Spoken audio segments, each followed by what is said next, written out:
Welcome to the Project Endure podcast, the place where we talk about life, endurance, persistence, perspective, and so much more. I'm Joe Rinaldi, and I'll be your host. Let's jump in.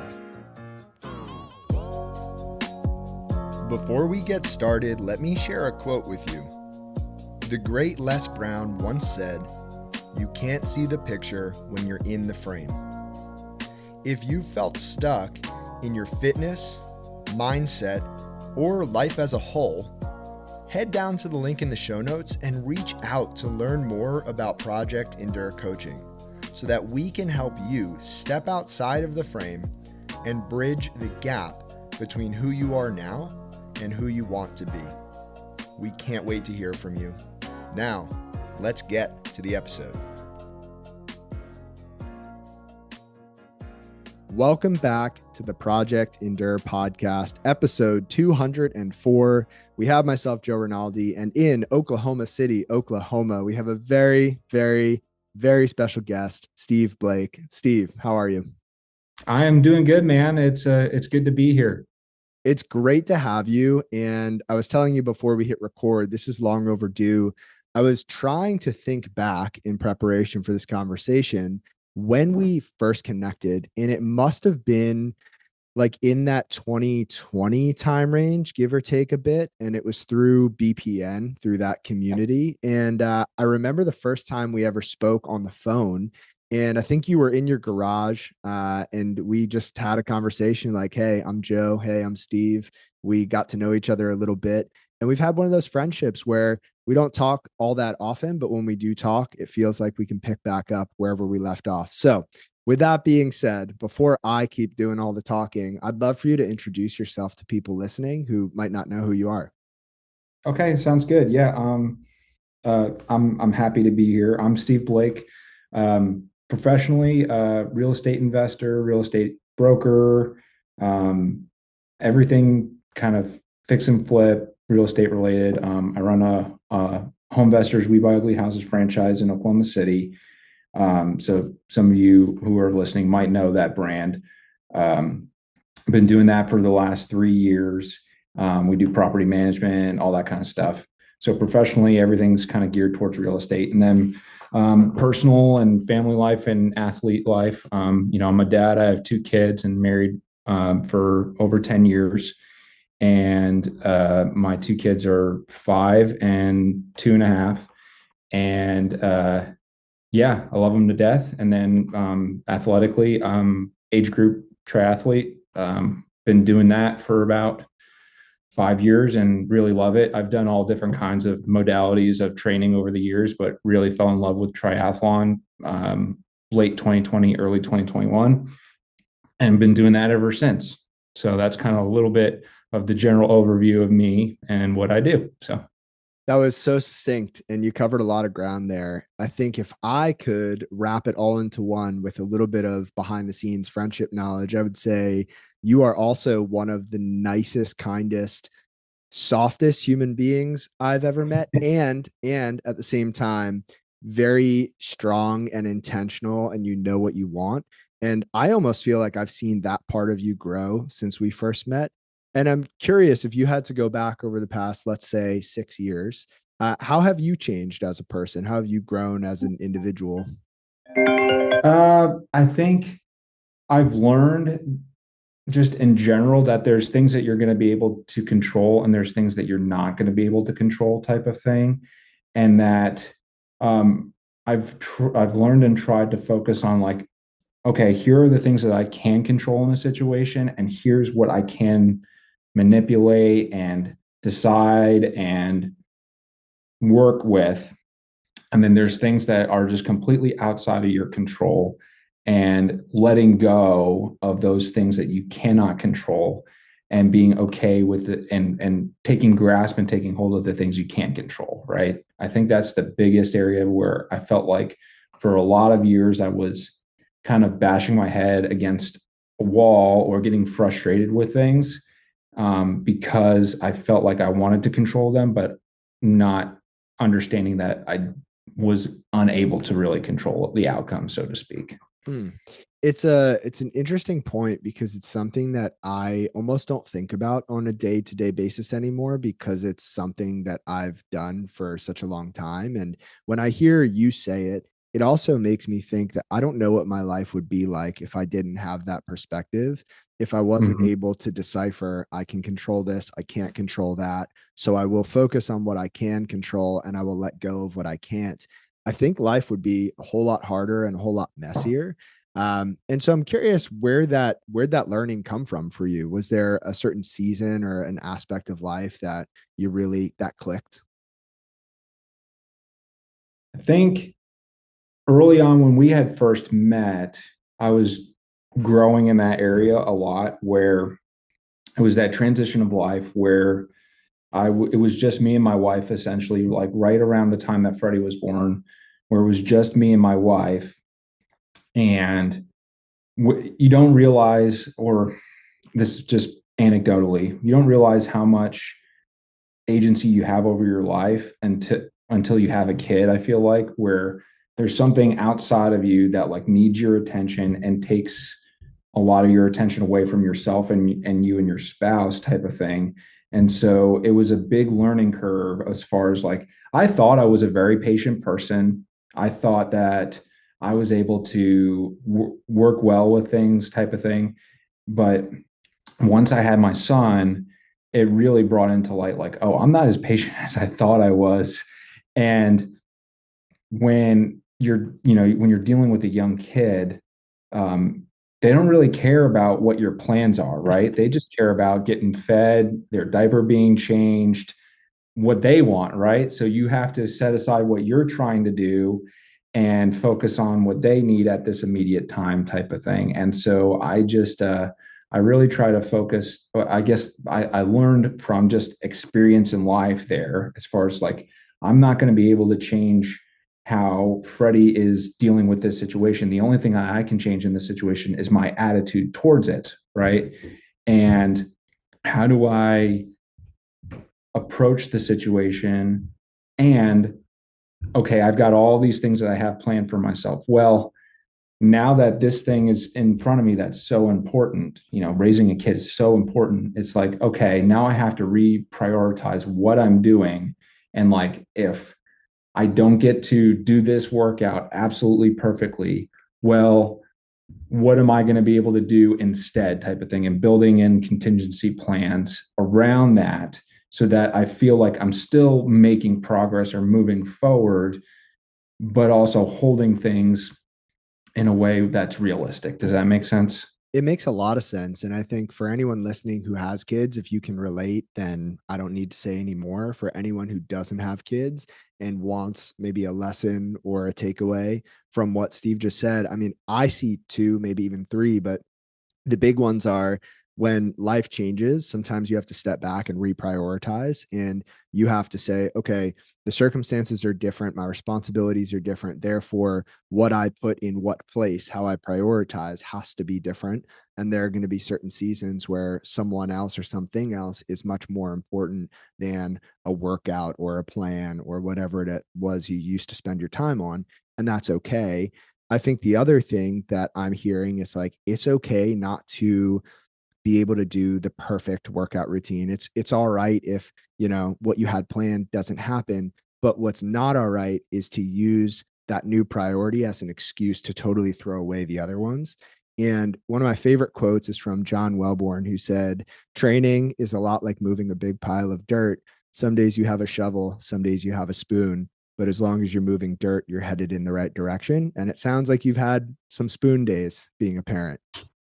Yeah, for sure. And I mean, I think about it too in a similar way where it's like, in my mind, it's like, okay, what's like, I look at it, I'm a big picture guy and like visualization guy. And I feel like I look at it like a pyramid where it's like, what's the baseline? Like, if I do just this base thing today, like I just go for a 5 minute walk or I go outside and do something type of thing, like that's, base level one. Then two is like, okay, I'm going to do like a 2 or 3 mile run type of thing.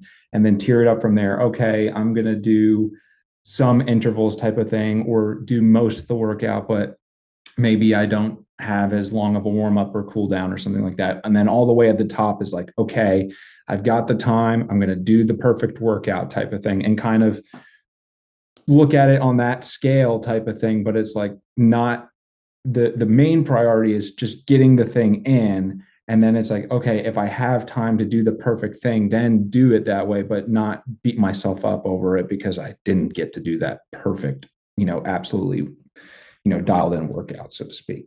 I think that's well said. And the other thing that I'll circle back to, you didn't use this phrase, and maybe this isn't the perfect word, but I think a lot of times our triggers are our teachers.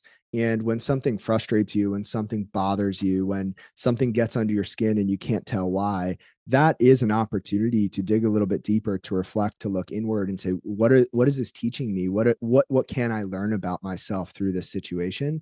And it sounds like maybe there were some challenging moments when you were transitioning into being a parent where you recognize, oh, wow, I'm feeling this way because I'm not as patient as I once thought I was. And there's something to work on.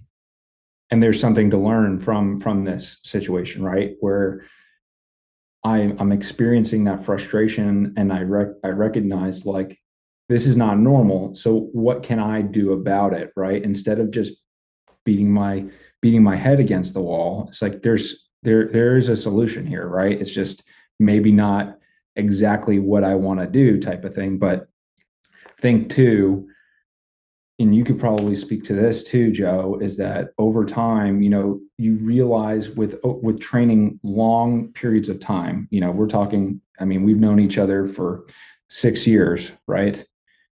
The longer you train for consistently, the more wiggle room you have with being able to not do the perfect thing all the time type of thing. It's more about, like you were saying, some days you have spoon days and some days you have shovel days type of thing, and just making sure you're just maintaining that consistency long term over the idea of like doing the absolute perfect thing all the time for 12 weeks straight and then doing nothing after that type of thing. That's kind of the way I think about it, like looking at it in long term perspective versus just like short term perfection, so to speak.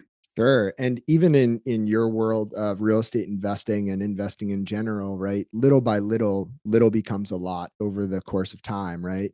Consistent effort, consistent investment, it compounds. And I love that viewpoint because for me, it takes a lot of the pressure off of needing to be perfect, of needing to go above and beyond and have the most intense out of the box workout. I know if I show up and I do it day in, day out, that eventually I will see results. And I forget who said this, but we don't always rise to the level of our standards, but we fall to the level of our systems, or we fall to the level of our habits. And so if you can get yourself to a place where it is habitual, it is routine, you are so consistent, even on the worst of days, it'll be just a little bit easier to get in that base level of something because you're so used to it. Yeah, 100%, 100% agree on that for sure. Yep. So we'll transition here into the first big question of the podcast that I ask every guest. And that is, when you look back at your life up until this point, Steve, what's the hardest thing that you've ever had to handle that you did not get to choose for yourself?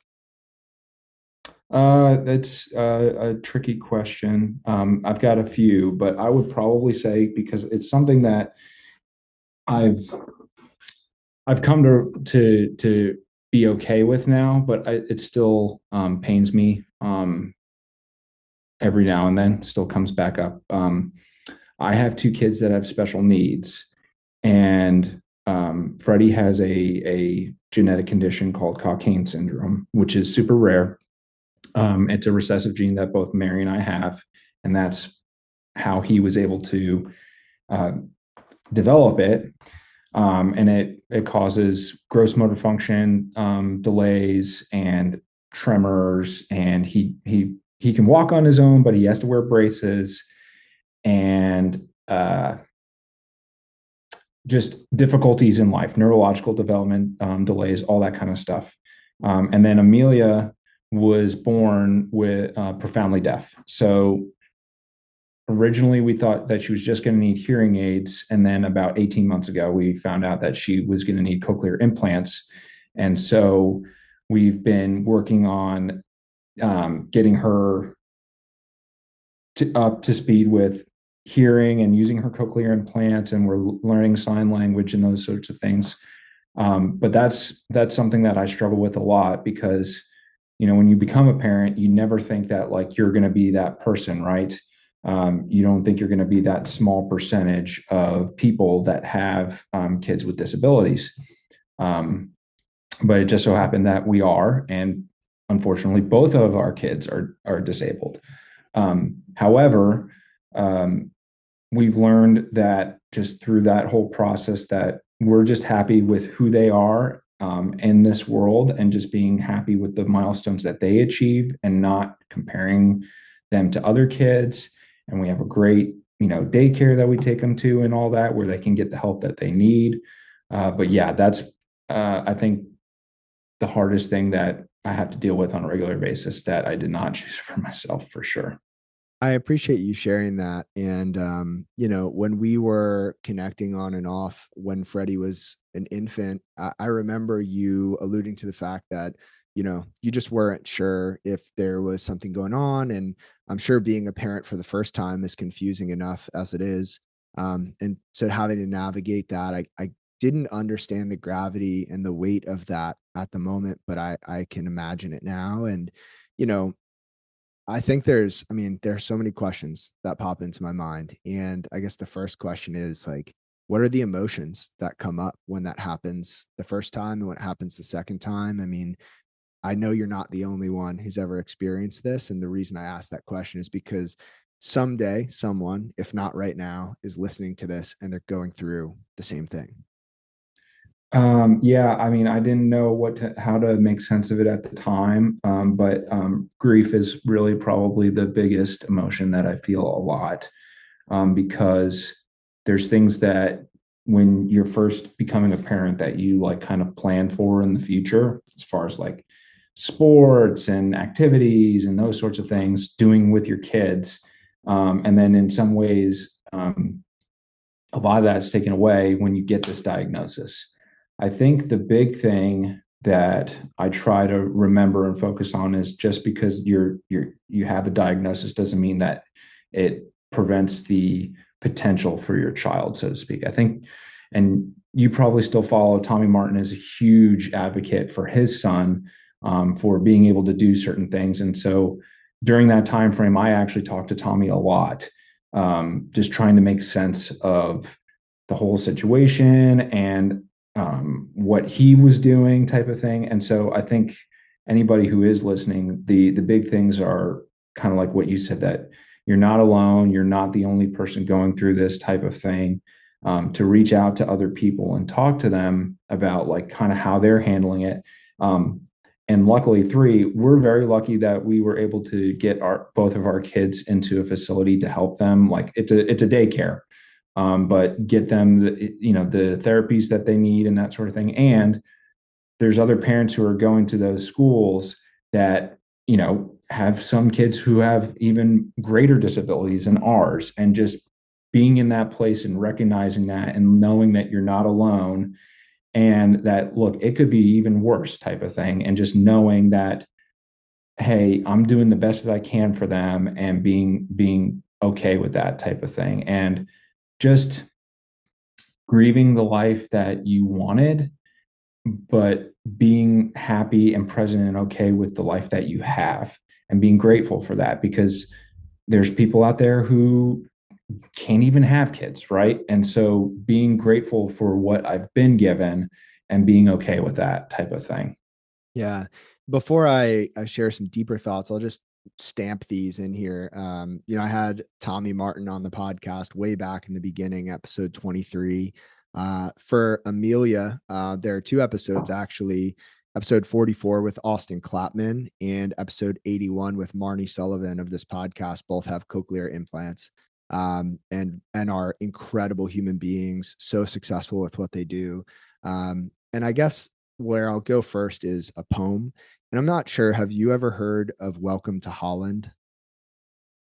I think I may have listened, I may have listened to it, or I've heard it in your podcast before, at least once before. I can't recite it, but I think I've heard you reference it before. Yeah, it's a long poem, but I feel like it's worth it. And so I'll read it real quick. And I want people listening to understand that this doesn't just apply to having kids with disabilities. It applies to any part of life where the how it's playing out is not matching what you thought it would be. So when you're going to have a baby, it's like planning a fabulous vacation trip to Italy.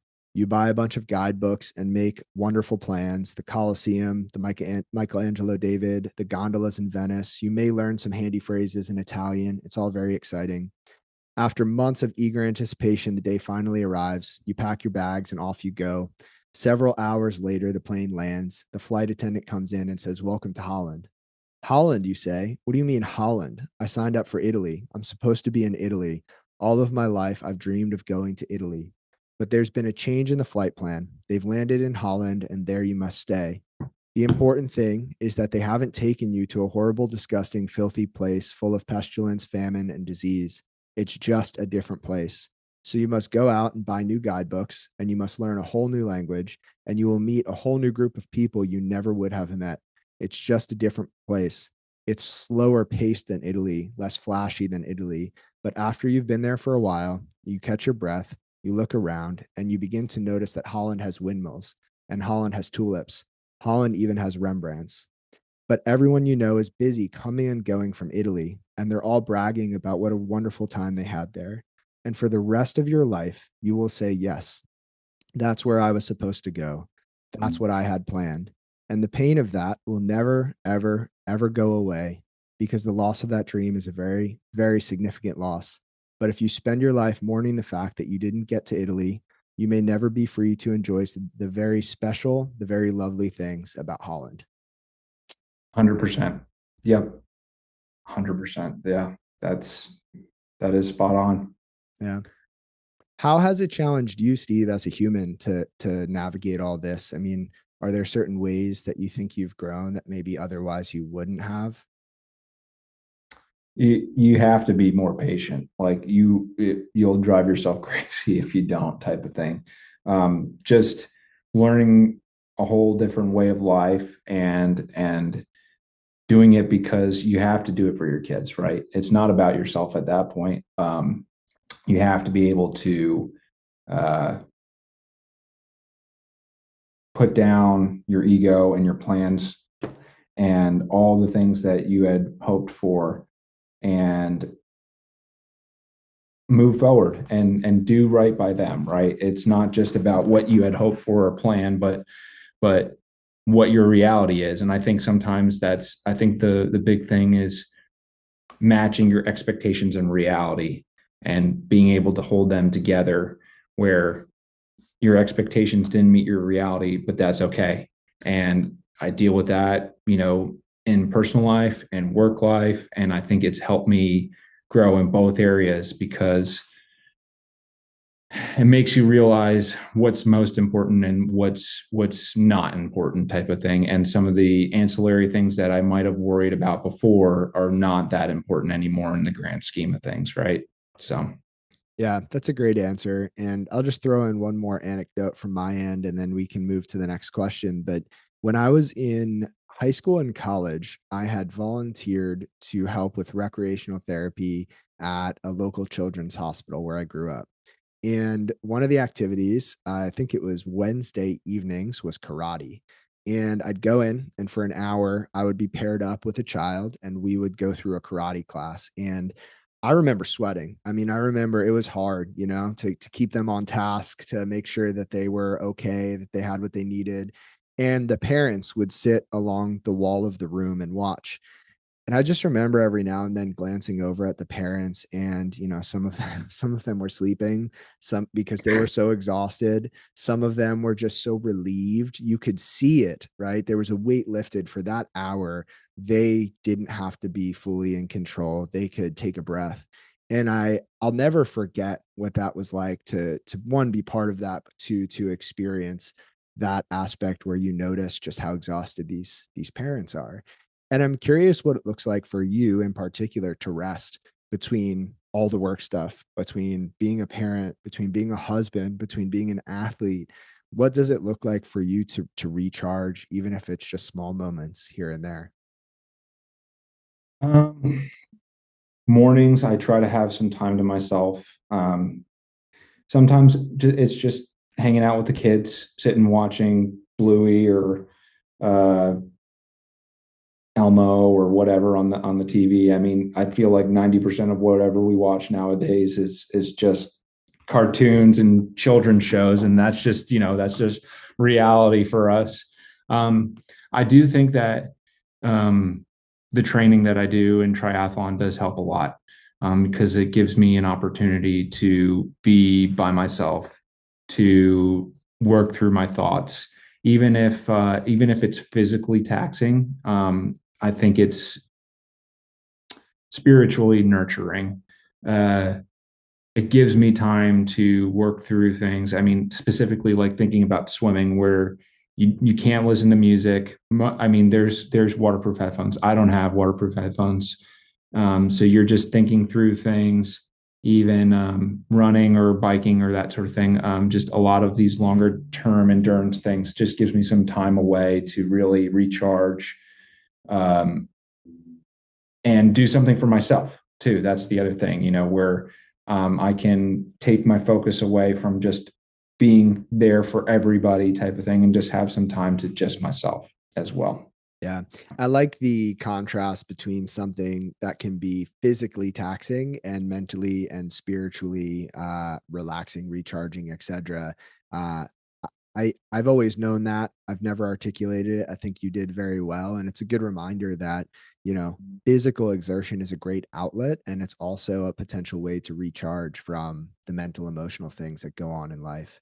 And so, with that being said, we'll transition to the next big question, which is when you look back at your life and think about all the hard things that you've done on purpose, what's the hardest thing that you've done on purpose and why? Um, well, accomplished, and then I have so accomplished or done in the past. I did a sub 5 hour 70.3 in December last year, which was something that I've been working towards for 2 to 3 years. I had been training hard for it, type of thing, and I wasn't really like announcing like, oh, I'm gonna try and go sub 5 hours type of thing, but like in the back of my head, I really was really working hard towards that type of thing. And so accomplishing that goal was huge. And then going forward, I mean, I signed up for a full distance Ironman in November of this coming year. So that, I mean, I've never done anything longer than a 70.3 before. So I feel like that will be, if I'm blessed and lucky enough to accomplish that feat, that would probably be the hardest physical feat that I've ever accomplished. But up until this point, a sub 5 hour half Ironman has been the hardest thing that I've ever physically done. So let's break that down in two pieces. One would be the technical, because there are people listening who do triathlons, who are curious about triathlons. What did it look like to train? What was hard about the training, the race for you as an individual? And then on the other side, maybe we break it down from you know, what was hard between the ears? What was hard in your mind as you pursued that and even as you went through the race? So we'll start on the technical side for people who care. What was hard about the training? What did the training even look like? And race day, what was tough physically? Um, I mean, now I'm not going to be claim that I did it in the most efficient way possible. I think that it took really probably 2 years of good consistent effort to get to where I was able to do that. I came really close the year prior in 2024 at Oilman, which is a non-Ironman branded half Ironman race where I finished 5:01 and change. So yeah, Oh, brutal, brutal. I mean, I was that close, and I was watching my watch and all that kind of stuff. It was brutal to not make it. I gave my best effort that day, but it took about 2 years of consistent effort. Now, of course, the way like a whole triathlon season works is like your training is never up and to the right all the time type of thing. Like you have to kind of consistently build up and down. So I really think probably from this time last year, so March of 2025 until December of 2025, I went through periods of good training blocks. And I mean, I was racing during those times too. Like I did a number of races during those times, but I used 80/20 endurance as a training program. I used their training plans all throughout that. And it's typically like a 3 week build, 1 week recovery, 3 week build, one week recovery. And then just having flexibility built in with my life and that sort of thing. But most of the time I was training anywhere from 6 hours at the lower end, at least about 1 hour a day, up to 16 hours is where I really kind of peaked out. And just knowing myself, I might have been able to go a little bit more than that, but like, I just know that trying to fit that many hours in a week type of thing ends up becoming a lot. And what I learned through this whole time frame too, that what most people online are putting out there is 100% true. Like I am not the special case. Like getting enough sleep, drinking enough water, those kind of basic fundamentals is really going to go a long way as far as your performance. Fueling enough during your training, fueling enough during races will significantly change how you feel in each discipline, so to speak. So worrying about the minute details like, oh, how aero am I type of thing versus like looking at the bigger rocks, so to speak. For a couple of years now, because I've had young kids, I went through periods of time where I was getting sick a lot. And I can, in hindsight, now that I've been on a stretch of like being healthier for longer periods of time, what I think I contribute that to is not getting enough sleep, training super duper hard, and not giving myself enough time to recover. And so being okay, like kind of alluding back to what we talked about before, where it's like, hey, if I do feel like junk, it's like, hey, maybe taking it easy and giving my body some time to recover, and maybe not doing those super duper hard intervals in this workout because I feel that, right? Recovering and knowing that it's going to be better for me in the long term and being okay with that, right? Because just because I'm running say a 9:30 pace on a long run type of thing, it doesn't mean that that's going to be what my race pace is, right? um, and having enough discipline and knowledge and wisdom. And I think that was the other thing too. When I first started out in triathlon, I was thinking like, oh man, if I'm running a 9:30 pace on a long run, like that's not good. Like I'm not going to be able to go that fast for a race type of thing. But recognizing like, hey, that's not going to define how you can perform on race day. And so being cool with like, I mean, if you look at my Strava, like, I can link my Strava, but there was tons of long runs leading up to that race where I was running in the 9 minute mile per range. Well, you have to also factor in the fact that I had a whole week of hard training building up to that. And so your body just carries all that fatigue and knowing that type of thing. But like it takes time to learn that and understand that about yourself. And also, I mean, learning that like I'm figuring out like I'm not going to be some special case where I'm going to be able to do these types of things. And sure enough, I mean, when race day came, I was able to swim, I think 31 or 32 minutes on the half Ironman, which was really pretty in line with my training. And I did that. I was very happy with that. I killed it on the bike. I think I averaged like 23 miles an hour roughly. Pretty dang good. There's probably some people out there that could do much better than me at that, but I was happy with that. And then the half marathon was, I think, the biggest shock to me because I thought I was going to run maybe 7:45, right around there type of thing per average. I ended up averaging like 7:30, which was like a whole 15 to 20 seconds faster than I thought I was going to go, which in the grand scheme of things, you look at some of these elite athletes, some even age group athletes, and they're like, that's okay, whatever. For me, that was huge because it was like, I think my half marathon time, I think I only did one half standalone half marathon ever faster than that.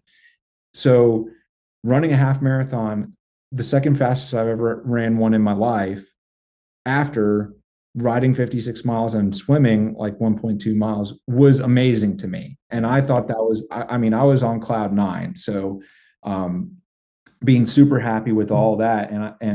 You know, from the year prior, I did 5:01. When I did La Quinta, I ended up doing it in 4:45. So like a whole 15 minutes, which is freaking huge. Mm-hmm. It's freaking big time. So I guess that's all the training stuff that I did. But I think what I try to always remember with these big goals is like giving yourself enough runway to really get yourself prepared. And that's, I never claim for myself to being a special athlete. I'm not really gifted, especially in endurance sports. I'm not really overly gifted. Like I didn't do cross country growing up. I didn't do track. I didn't do any sort of like endurance sports growing up. But I think if you give yourself enough runway on anything and be prepared, that's the thing that I feel like is within my control. And so I think that's what I feel is something that I would encourage most people to do is like, hey, maybe you're not going to be the biggest, baddest person out there type of thing, but if you give yourself enough time to be prepared, you can accomplish these cool, big, awesome races.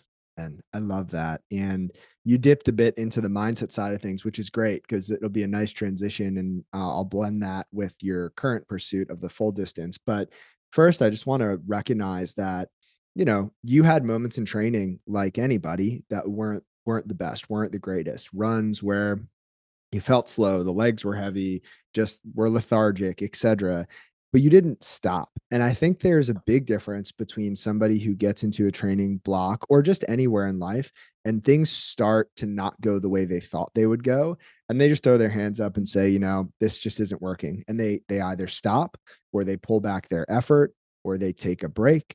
But there's value, as you've seen, and as I know for sure, in saying, hey, there's got to be a reason why I'm running in the nines, right? Oh, it's been a long full week of training and I'm a bit run down. So this makes sense. I'm going to trust this process and I'm going to keep going.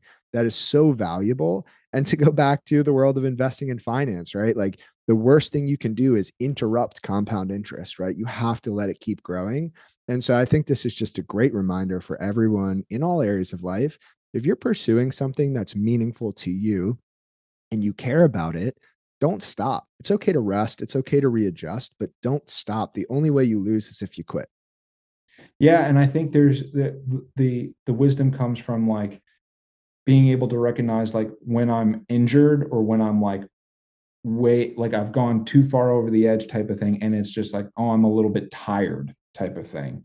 And having that wisdom and knowing yourself enough to know the difference.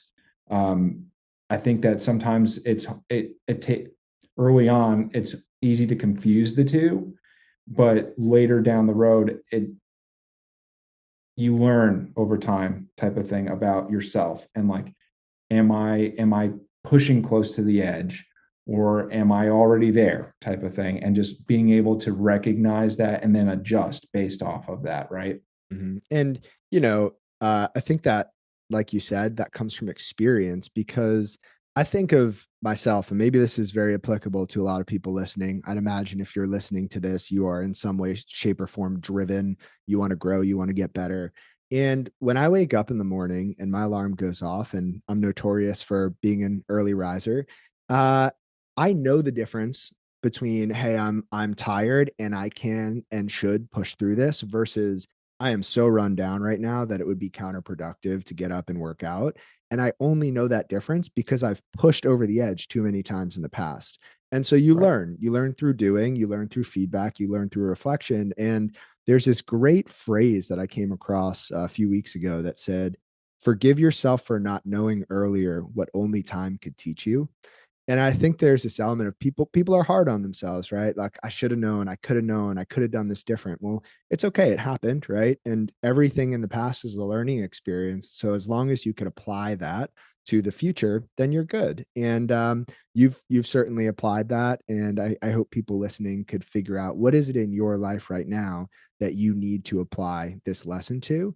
And then to just look forward and continue the mindset side of this, right? You did the half, you hit your goal. It wasn't easy, but you accomplished it. Why? Why do the full? Why push further? Why do another hard thing? Man, I mean, I think nobody does this triathlon thing without ever thinking about doing a full distance Ironman. It's like the core of the sport, right? It's like that's what everyone knows triathlon about. It's watching it on ESPN, the highlights from like back in the 80s and 90s type of thing, like, and hearing all the stories. It's like that's what the sport was built on, was this crazy distance that made its name for, that's what really brought triathlon onto the map. Of course, there's other forms of triathlon, like there's triathlon in the Olympics. They have like PTO and T100. There's all different series, but like that's the pinnacle of the sport, so to speak. So, I don't know how many full distances I'm ever going to do, type of thing. And truthfully, to recognize that like I only have so much time to do these types of events, right? Like I don't really anticipate myself doing these later in life. And so while I'm healthy and able to do it, like why not go for it, type of thing.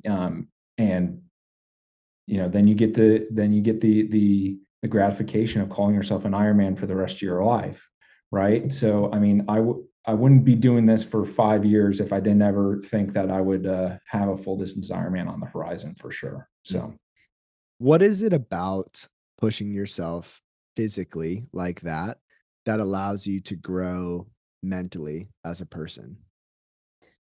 oh, that's tough, because I had a friend ask me this. I was on a podcast, a number of weeks ago, that asked me like, why do you push yourself so hard?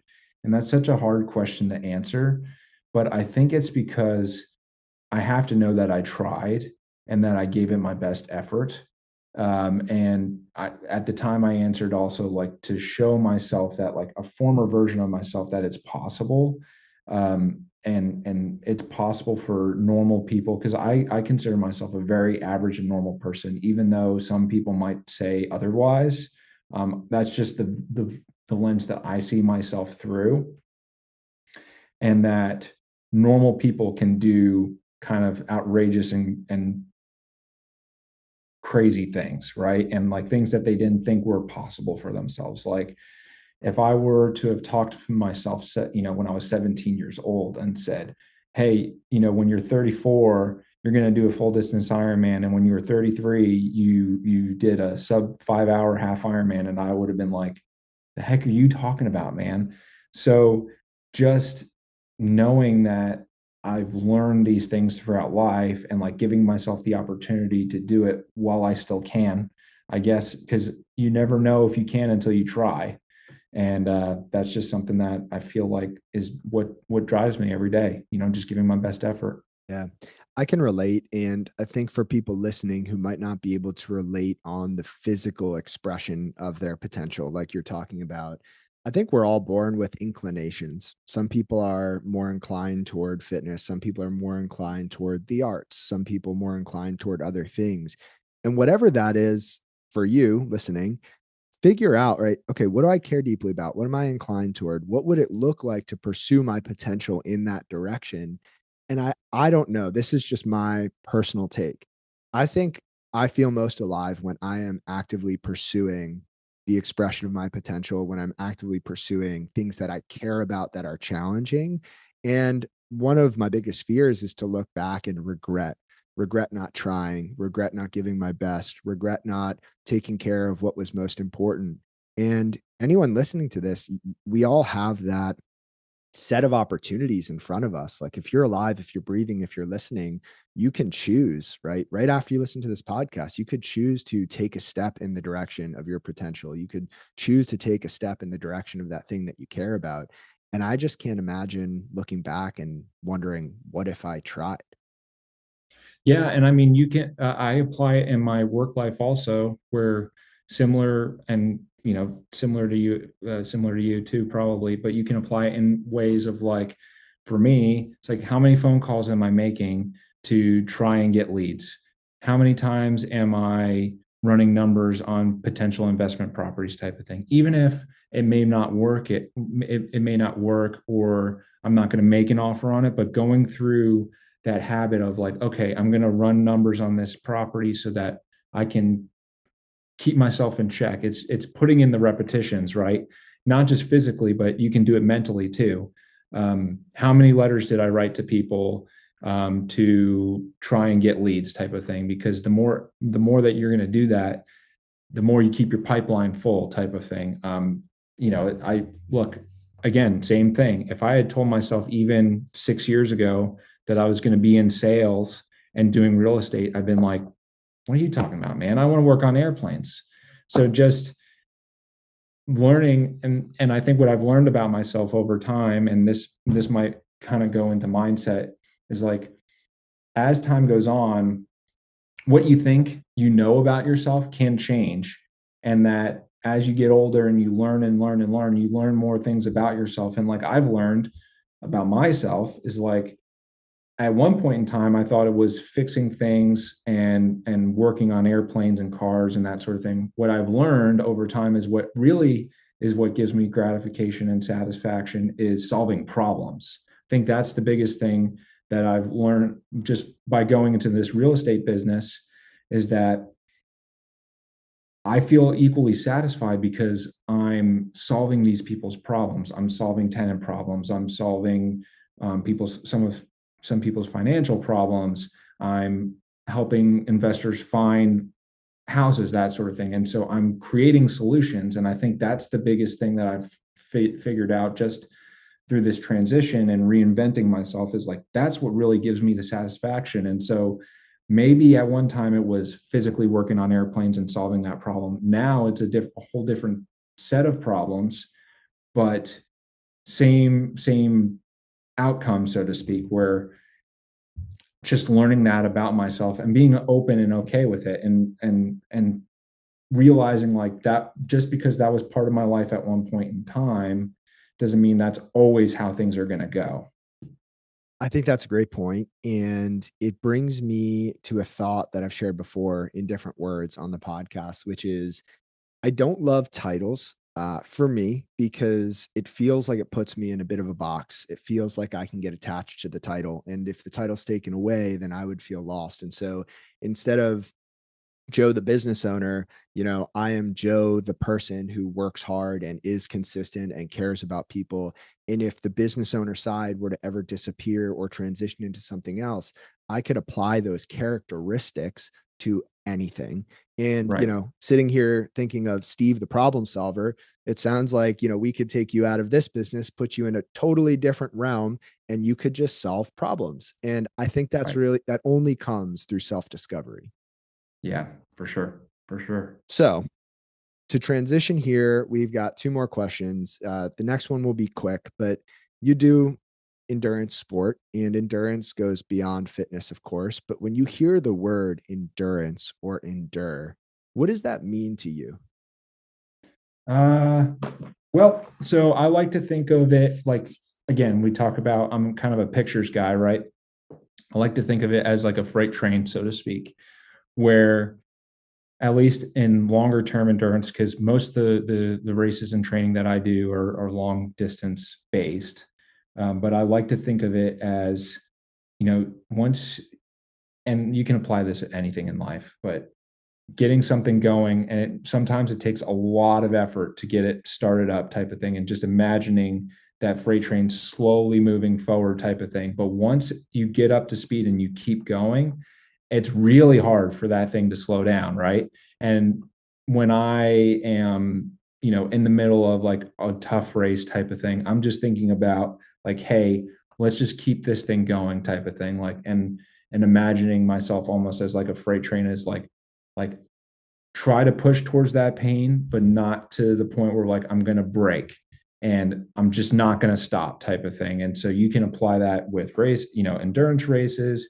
You can apply that in life where it's just like, hey, I'm going to keep on working at this thing and making it work and figuring it out until I get to where I want to be. And just, I'm not going to stop type of thing. Even if I fail, okay, that's an opportunity to try something different. That means that, okay, maybe this way didn't work. All right, let's pivot and try a different way, right? And just keep working towards that end goal and being okay with that type of thing and just making sure that you're working towards that. I love the image of a freight train because it takes some time to get going, right? It takes some time to build momentum. I think that's very relatable. And you made me think of a childhood memory that I haven't thought about in years, which is the little engine that could. Yeah, I think that's I right. can. I think I can. And it's funny how many of those things from our childhood, I'm sure they all exist now, are so applicable later on in life. They're just these fundamental truths that don't change. But yeah, as long as you don't stop, right? That's what matters.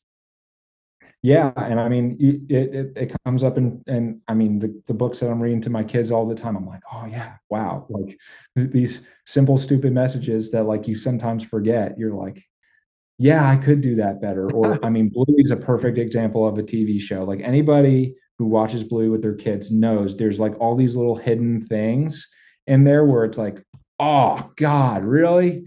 Man, okay.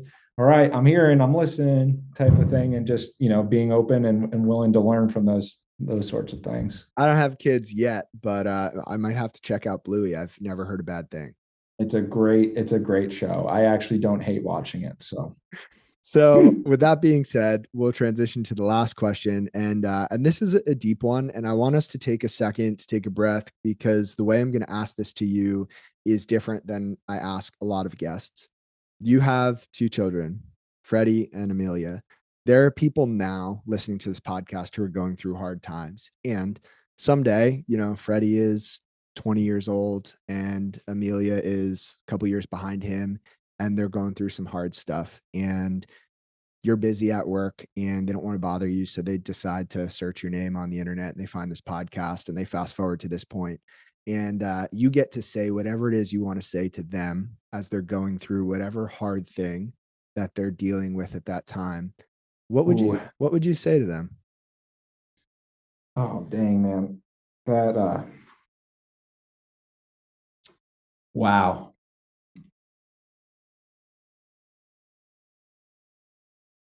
Hmm. You're gonna be all right. God's got you. Jesus loves you. Uh,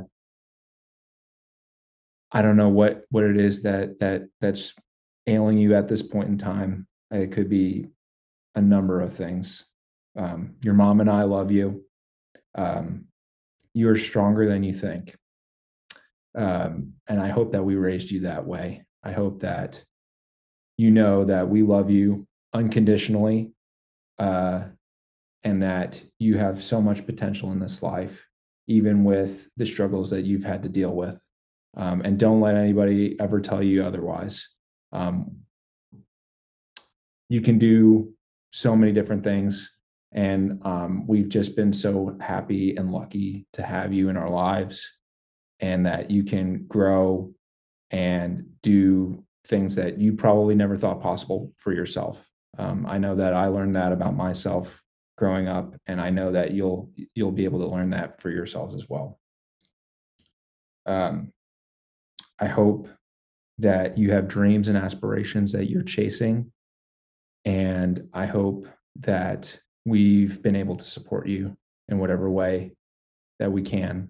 And I pray that we give you our best effort and that God blesses you in ways that we never could have imagined. I just uh I just want to be one of your kids, Steve. That's beautiful.